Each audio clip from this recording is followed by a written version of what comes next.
Ganga express की शानदार प्रस्तुति। तोरा बनसी के पूरा गोकुल नाचै छह, पूरा गोकुल नाचै छह। मां सरस्वती रिकॉर्डिंग स्टूडियो अलौली बाजार खगड़िया।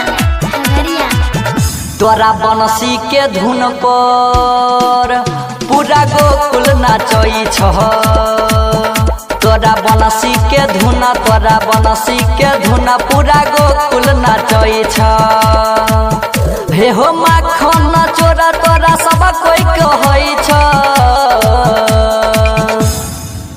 तोरा बनसी के धुन पर पूरा गोकुल नाचै छ।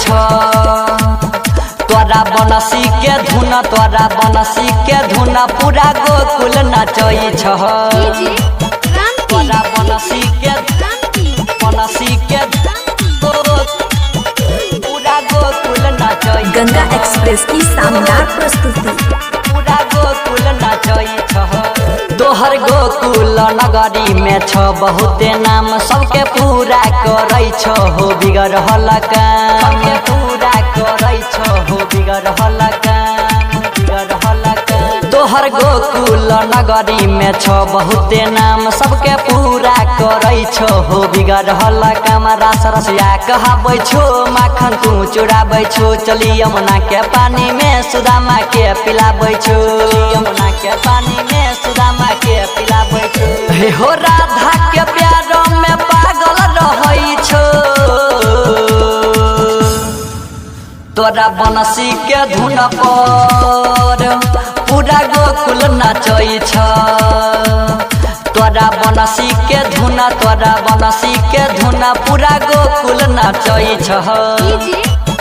तोरा बनसी के गंगा एक्सप्रेस की शानदार प्रस्तुति। नाचै छ। पूरा गोकुल नाचै छ।